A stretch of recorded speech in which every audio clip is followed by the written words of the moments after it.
It's me again today, Nicole here, and I will be your moderator today. And of course, we just like to thank you all for taking your time out today to join our wellness symposium, Becoming a Better You.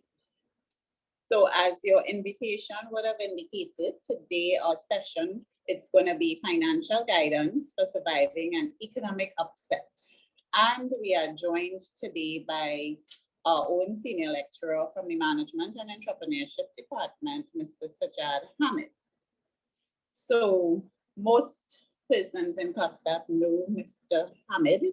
Well, we call you Sajad. I don't know if we call you Mr. Hamid, but we know him all around the college, very vocal. And he is one of our entrepreneurship educators. He teaches entrepreneurship, family business management, and marketing. Sajad would have previously worked for a Fortune 500 company as a business development manager for the Southern Caribbean. Currently, he writes a column titled Entrepreneurnomics in one of the leading local newspapers. And he has published over 200 articles that gives advice to small and medium-sized enterprises and family business owners. Sajad holds a bachelor's in business administration and marketing from the University of Florida. He has an MBA as well as a Master of Science in Business Psychology from Franklin University. He also has advanced certification in family business advising from the Family Firm Institute. So without further ado, it's going to be an interactive session. That is the nature of the man. Sajad likes to engage. So I hand you over to him.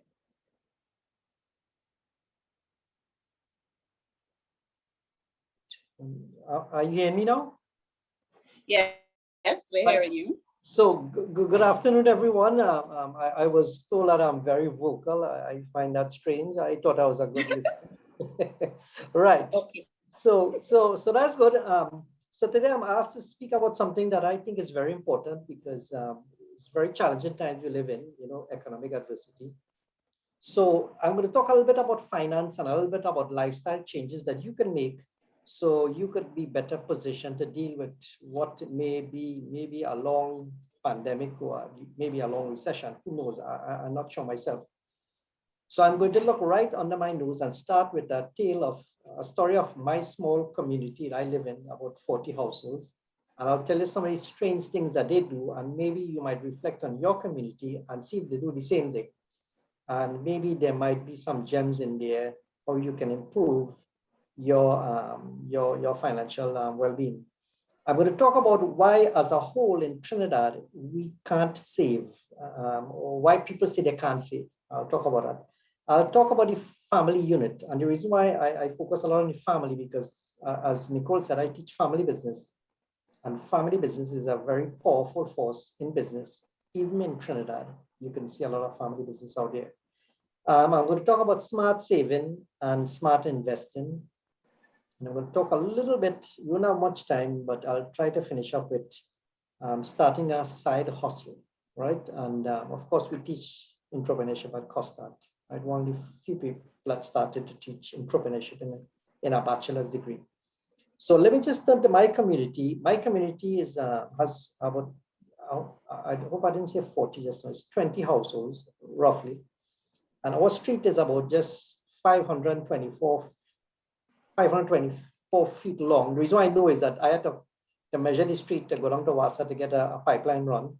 So far, nobody has thanked me for that, doing that, but say what, maybe when I go, they will thank me for running a water line and getting street lights and road pay for them. All right.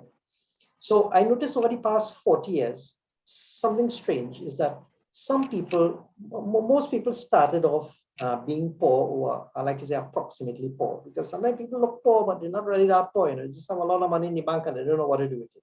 It's more like the millionaire next door sort of thing, right? And despite the billions spent on social support, now government give a lot of support over the past 40 years. Whether it is subsidized gasoline or electricity rates or water is almost free. education, and a whole set of services, old age grant. I mean, the list is very long. Despite the billions spent, there are a lot of people who didn't benefit because I believe they choose not to benefit. So 80% of the people was able to rise. I use the word rise. I know in a UNC area, so but I don't mean UNC rise. I mean, I mean they failed to go to the next level, right? So the question is, why haven't people, on the whole, not able to? Why did they fell through the cracks? I mean, something must have happened, right? And my community is a microcosm. It's a kind of subset of what is going on in our society. Now, if you hear a little noise in the roof, is no earthquake, is that the guys are fixing the air condition, right? Right. So continuing with the detail, I think the short answer why about 20% of the people in my street are not doing very well financially, and actually they're suffering, is that they are not financially literate. I don't know, it's not something you tell people that they are financially illiterate, and you won't tell somebody that, but just follow me. And I'm just using that for us, right? Now, I think they don't know a number of things. One is that they do not know how to practice smart consumption. I'm going to explain that next slide. They don't know how to save intelligently, and there's an intelligent way to save. They don't know how to invest wisely. So savings is like walking, and investing is like running. And they do not know about entrepreneurship, how to start a business. So generally, if you ask poor people in my community, how do you get out of the situation in, they cannot answer you because they just do not know, right? And it all comes down to life skills, right? So most trainees overconsume, right? If you don't believe me, when you go to PriceSmart, just look at people's trolleys and you see what they buy, or to Massey or Truvadi, wherever you shop, and you will see the garbage that people buy. Now, my neighbors, I was puzzled by this. My neighbors throw out garbage 3 times a week, but I only throw out garbage once a week. So what I found out why. I didn't dig up their garbage. Some stray animals came around and they burst up their garbage and that sort of thing. So I had to go and clean it up. Obviously, I didn't close my eyes and clean it up. So I scooped it up and I put it in. So I saw something very strange in their garbage, is that they buy a lot of bottled water. I don't buy bottled water. In fact, one day I see one of my members the committee running up the road with a case of water. I said, how much you pay for that? He said, well, I got a good deal, $20 for this thing. That means he pay less than $1 for a bottle. I said, but I pay a few cents a glass. He said, how you do that? I said, well, I best buy a Brita filter and I filter the water and it's good for the environment too. So he said, okay, and he went on his way again. So he's just wasting money buying bottled water, right? People in the garbage, I saw they were buying snacks. You know, snacks isn't that good. You know, it's salty, it's sugary, you know, it just isn't good for you. And they were buying juice. Juice is also not good for you. I mean, you strip away all the fiber, so you're buying very expensive fruits in a liquid form, right? So I think that was one of the problems. And I wouldn't doubt in your community, one day look out for when the cats and dogs rip up the garbage and go and check it out. And you're going to see, I mean, think about you being an anthropologist. You're not really watching their business, right? So here's what I call smart consumption. 4 things you should look for. One is that you should eliminate certain things. Clean out, bottled water, juices, throw it out. Now, I admit in my home, we have a jug of juice in the refrigerator, right? And the reason being is that because I plant passion fruit and we take the passion fruit and make it in the juice, right? Now and again, we have juice, and that's from the garden. And we talk about the garden just now. Try to reduce certain things like electricity. So get your LED bulbs. Make sure you don't leave on fans on and lights on and that sort of thing. A lot of electrical items that doing things, you know, people just leave them on, right? Try to postpone your expenditure. Like try to repair things that could be repaired. Don't just toss it out. I'll give you an example. There are some fans they're working good. I give a neighbor. He said, boy, we're going to have fun. I said, take it. He fixed it and he said, working good.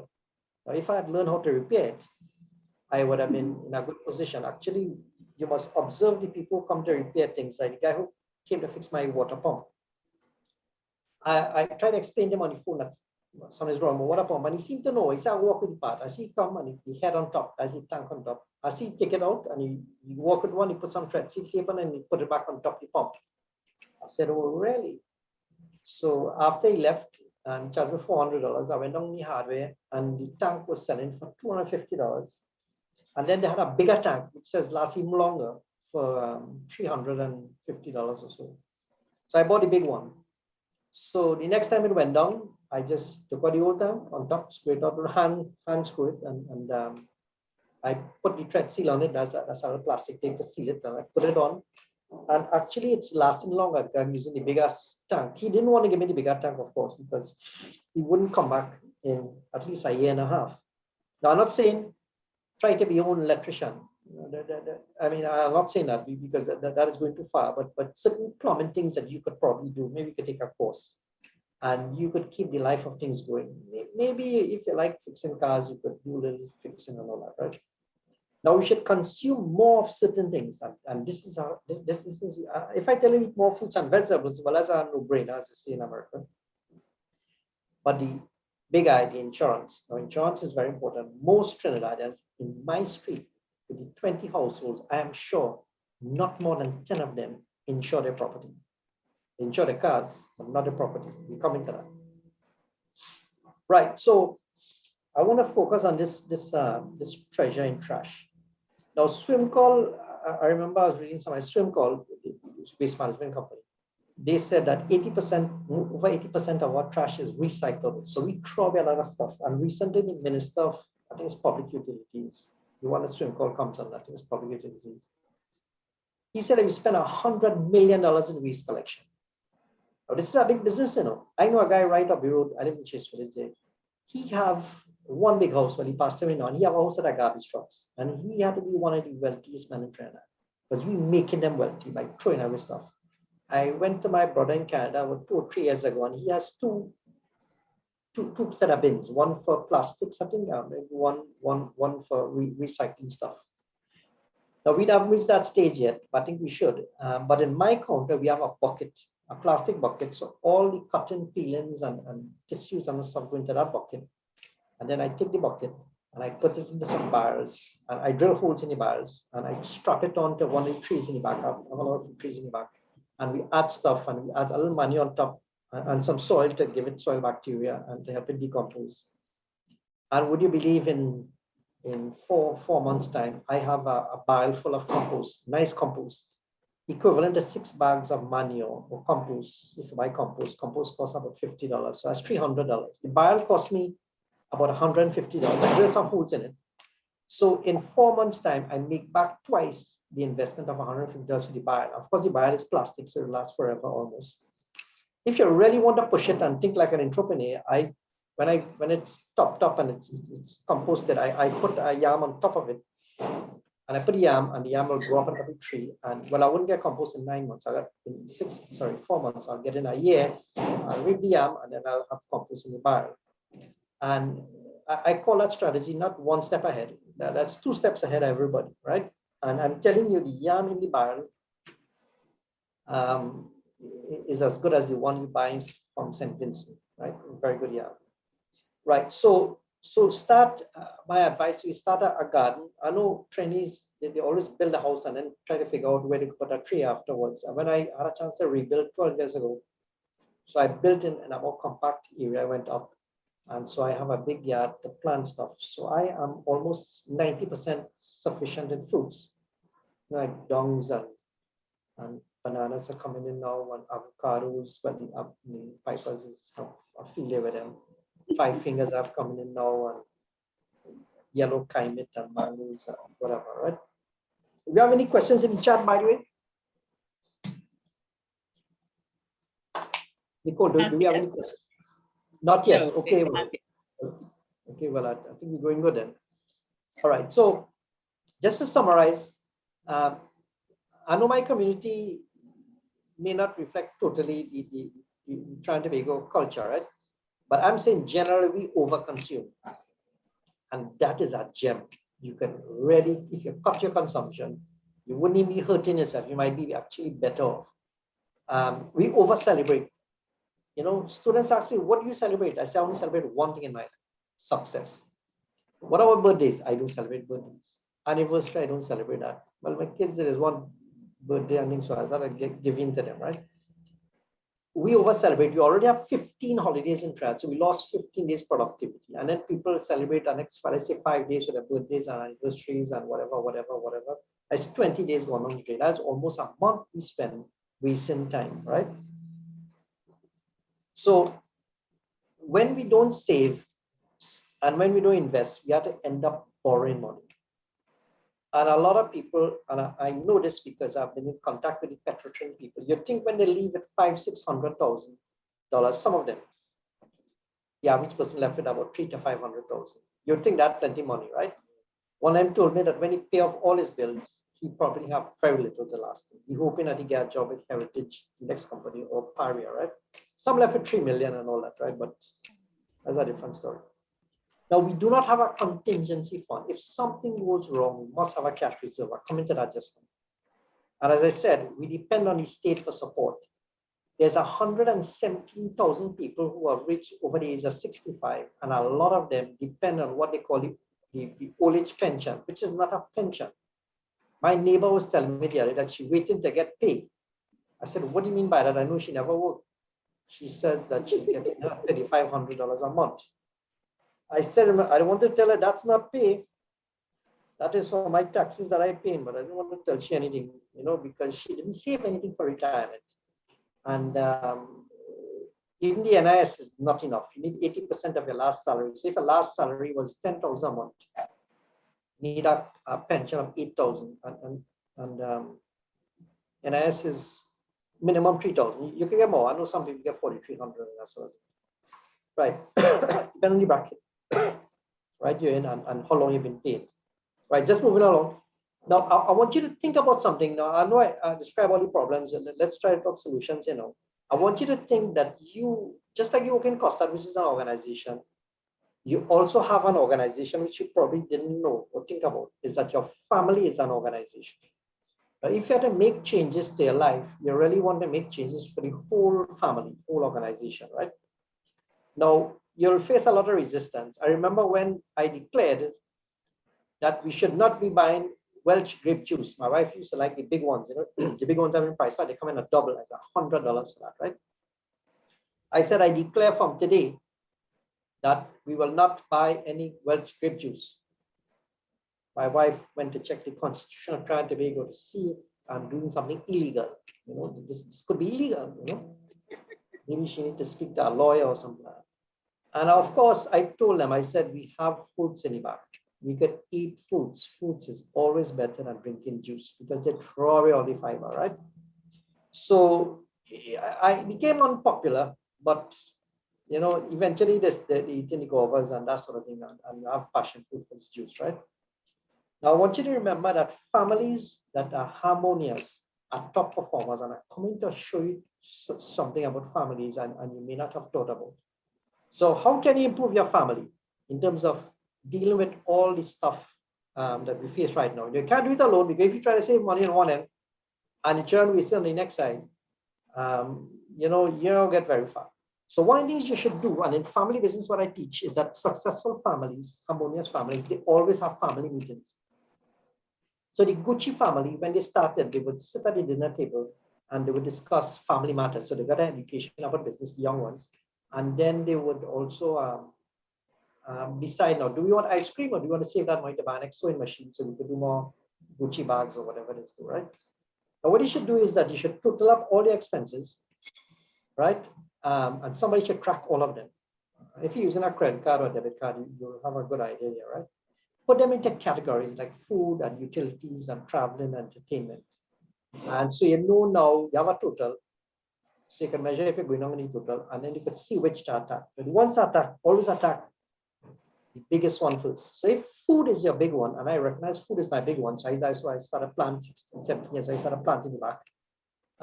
So I was able to reduce the food, right? Set an objective where you could cut your expenses in 3 months. Let's see if you could cut it by 20%, right? And you need some strategies to do that. So I have some strategies for you. Sorry, 10 of them. first you should save first and then consume afterwards. So say, well, let's say you want to save 10% or 15% of your total family income. You should have where you could set aside that. I'll tell you where to set aside that in the next 2 slides. For food, I assume that your food bill is probably your biggest bill. Outlaw bottled water, good for the ocean. You know, all those turtles are going to be dying. Outlaw juice, snacks.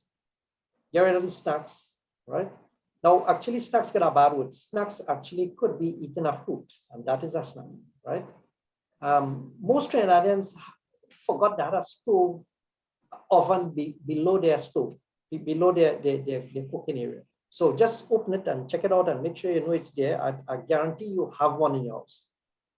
So do not go and buy that bread that they sell out there. I don't want to call any brand names. I call it lingerie bread because you could see right through it. Just put it up in the light and you can see right through. That is not bread, right? So you bake your bread at home, right? Coconut bake and what you want to do, right?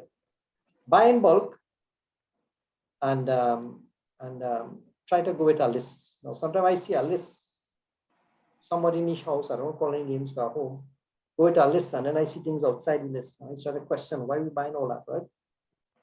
Look for waste. I'm telling you, waste is all around you, right? When somebody say buy something, it must be like in the military, you must go into a red alert. Do you really need to buy that?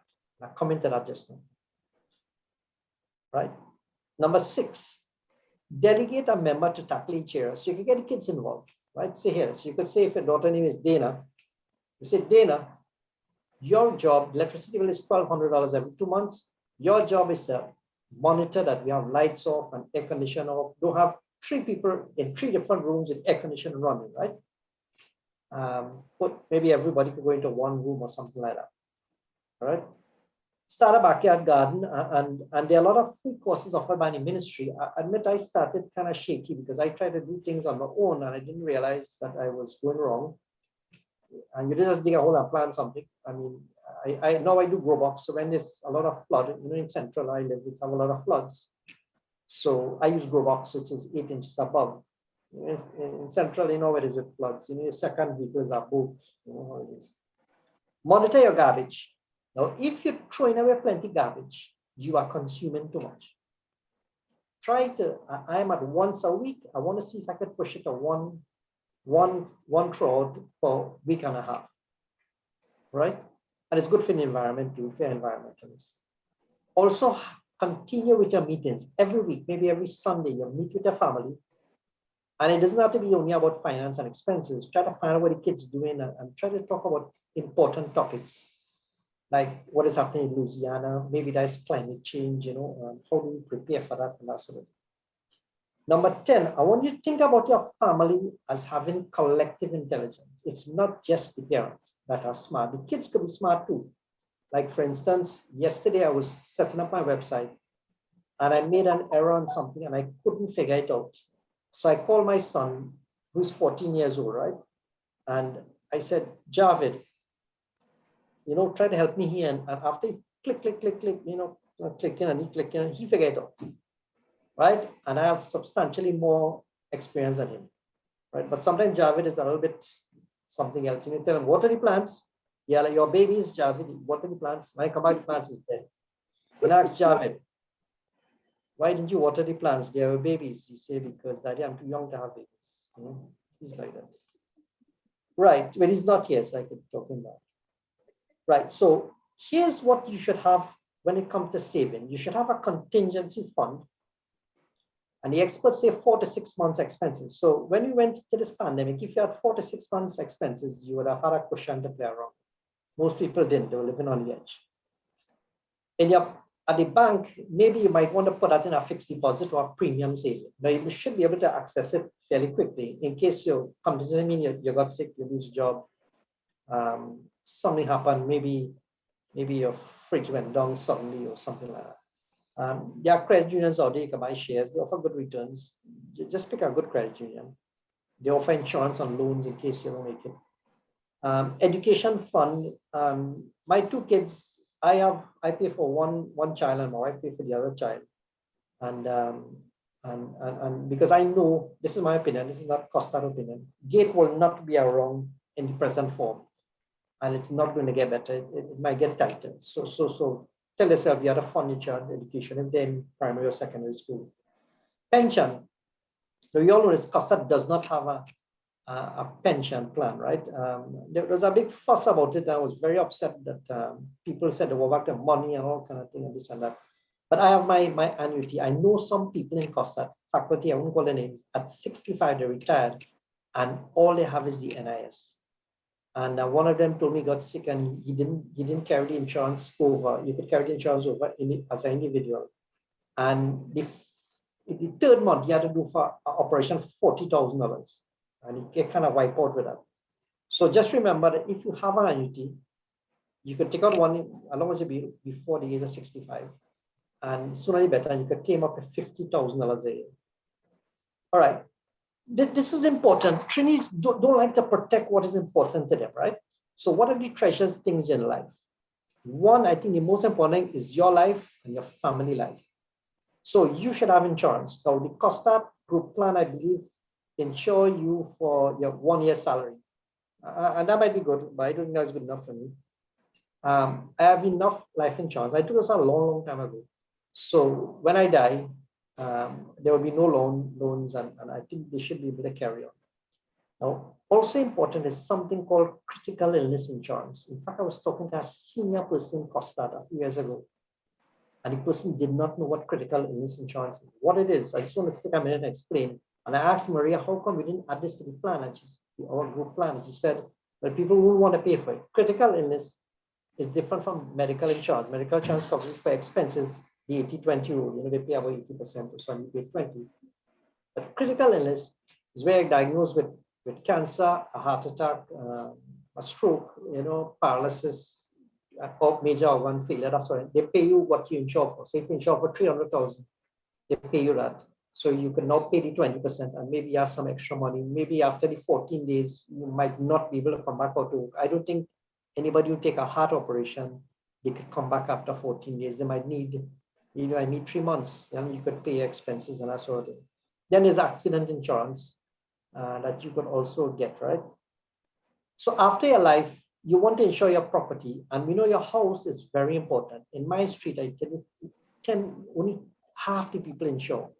In fact, I know some people in Costa, when I asked them this, did you insure your house? They said, no, they didn't insure the house. I say, if it burned down, can you build a house? No, they can't build a house. Now, if you have $1 million in the bank, $2 million, well, you could get away with it, but please insure your house. If you don't own the house and you're renting, you can insure the contents, right? And we always see this in the newspaper. Every week, somebody else burned down. The line is, all I have is the clothes on the back. Now, climate change, about 15, 16 years ago, I learned about climate change. I started to prepare. I broke down a house that we had, and I built back one, which could do with the flooding in Central and the hurricanes and that sort of thing. Make sure you set aside enough insurance to cover you for climate change, because it's going to be around. Now, some things would be covered, like drought. If you have a drought, I have water catchment in my garden also. Right, smart investing, coming to the end now. I know my time is almost up. So you could invest in yourself, like in education, right?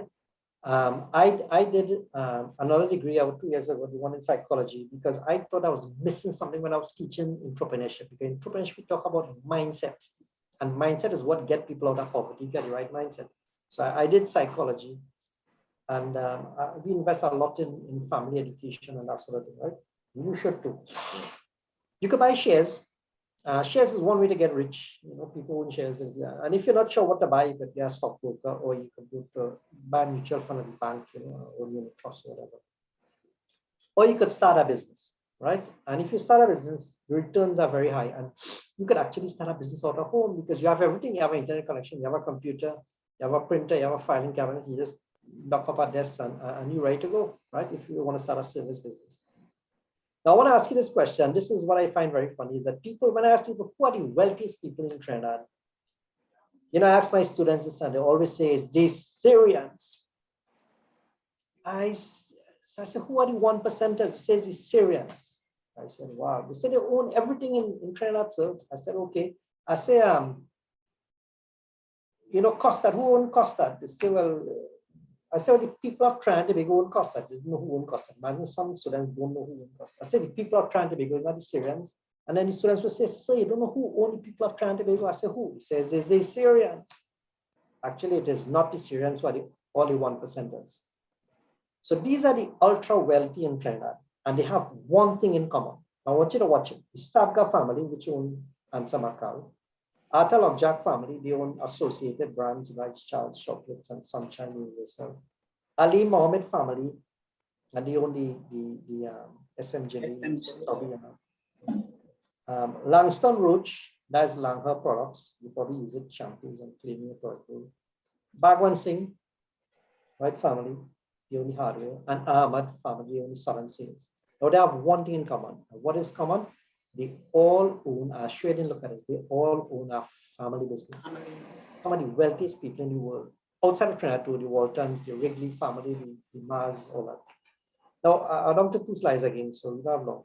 So I'll just turn up one slide here to give an idea. If you want to start a side hustle, right, and it's good to have multiple streams of income, whether it be a business or renting a building or whatever, right, or doing some extra work outside.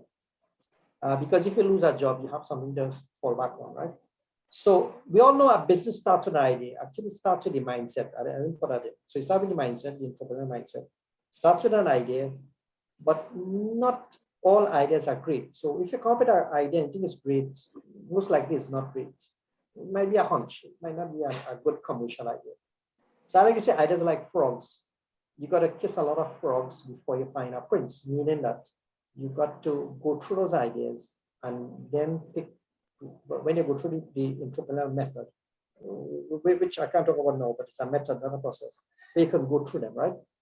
And then what you should remember when you start a business is that you should understand that many startups fail, right? All right, so we're coming to the end now. So I like to leave you with this line. May you always have the mindset of entrepreneur. I put a picture up with Bali there. Bali is a hairstylist, and he charges, I think, $300 or $400 per haircut, right? Always fix me hair when I talk about him. Well, whatever is left of it, right? So I think that ends my presentation. Did I finish on Okay. time? Thank you for that, Sajad. Any of our viewers, any participants, you'll have any questions for Sajad? I mean, he put a lot out there. Simple things we may have even heard before, especially when you're looking at your consumption. That is one area that we really, I think that we all could actually look at, the smart consumption. Anybody have any questions or comments? Dr. Matthew has a question. Sajad. Right. So she's saying, I just want to read, how can you break through into generating wealth if you don't have family resources, right? Now, here's when we study entrepreneurs, we find out there are 2 types of entrepreneurs. They're opportunity entrepreneurs. That would be the rich ones already, like Atal Objak, or maybe Wendy Rahamat. I mean, she comes from a wealthy family. But most entrepreneurs are necessity entrepreneurs, meaning that they face extreme poverty. Even Atal Objak, he started off very poor. Helen Bhagwan Singh, she started off in the 60s. I don't think they were very rich. They were poor. She was fixing bicycles at age 12 or 11. So actually entrepreneurs, they use the resources that they have. And your home is a resource, right? Also, you could use resources that you have access to, because some people have access to resources. So like Michael Dell would use his dorm room, and he had access to a whole network of people when he was in university. We could sell computers, so he would build a computer, and then he would deliver it to his colleagues who were in university, right? So look at resources as not only physical resources like money in the bank and all, because most entrepreneurs start off with very little money, right? And they have knowledge. Knowledge is an important resource. Now, I've asked Marcia this question, but she didn't give a I don't know if she know the answer. I asked, we have about 400 people in Costa, but I estimate over 200 of them have bachelor's, master's, and PhDs. And that knowledge resource, you could become a knowledge resource, a knowledge entrepreneur, right? There are people doing training online now, right? And all they have is their experience and their expertise, right? Last week's column in the Guardian, I wrote about people who retire, right? And how they use there was an example of a guy who also worked NIS, right? National Insurance, NIB, sorry, National Insurance Board. And people have problems getting their NIS and the benefits that they should get. And you go by him, I know what you pay, maybe you pay him $2,000 or $3,000. And he would do all the research for you and go by all the employees you used to work and get the information, fill it out. So you wouldn't get $3,000 a month, you might get $4,000 a month. I have a relative of mine who used to work for one country, right? He doesn't have any sort of big resources. He lives in a house and he has a vehicle just like everybody else. And he knows the problems with town and country. And he knows that he have real problem getting approvals for land and whatever. And he knows to go through the system and nothing illegal and able to get approvals. And that's how he makes money, right? So don't forget that when you reach 40, 50 years old, you have a lot of expertise. It's like my son, he could figure out things and he's only 14 years old. I mean, he can't start a business yet, but that's sort of thing. True. Thanks, Sajad. Thanks very much. Yeah, you're welcome. Appreciate it. Good afternoon, everyone. Sajad, it's amazing that you spoke about that Brita filter thing because coming up to month end, we were calculating how much we spend on bottled water a month, and it's close to $300. And then we priced the Brita filter. And I said, you know what? We are going to make the investment. We're going to buy a Brita filter. We're going to buy some extra filters, and we're going to start using that. So that $300 that we are spending on water, we can put somewhere else and do something else with. So I'm glad that you endorsed that idea. Thank you. Right. Yeah. Okay. And here's what you actually don't want to buy the Brita filters. Price Smart sells a Kirkland filter, which is about the Brita filter is expensive. Now, here's how they extend the life of the filter. If you don't want to go to the Kirkland one, the filters get clogged very easily with debris from the water. So you can put outside the kitchen, you can put a debris filter that removes all the sand and the dirt. So it will be cleaner. And then it will go into the Brita filter, the jug, so it will last longer. If you buy the Kirkland filter, it's about 30 or 40% cheaper, right? And recently I couldn't get the Kirkland filter because of the foreign exchange problem. So I bought it online. I had some points on my credit card. So I bought it online on Amazon. And I shipped it here, and it actually costs about the same price as Price Smart. So you can say, yeah, that $300. Now we have to figure out what you're going to do with that $300 now. I have 2 children in university. It's not hard. Right. No, Okay, she'll put it to her contingency fund because I'm sure most of us don't have that contingency fund at all. Right. Right. Do we have any more questions? Now, I just want to throw something while you're probably trying is that our department, we should be teaching, and I'm raising this kind of like a ad here, right? We should be teaching people in Costa how to come up with ideas, right? And even you could become an entrepreneur inside an organization, right? Which is called an intrapreneur. Now you could be an entrepreneur outside of Costa. So if I have a business, well, a micro business, or mini micro, as the case may be. And but you could be an entrepreneur inside Costa, where, and this happens with Google, because people are allowed to come up with ideas and they're allowed to make a proposal and then request resources and they launch into new stuff, right? So we should be doing something like that. Actually, we have a course called entrepreneurship, which should be taught next year. And I was hoping that we could have tried to collect data and try to Costa staff.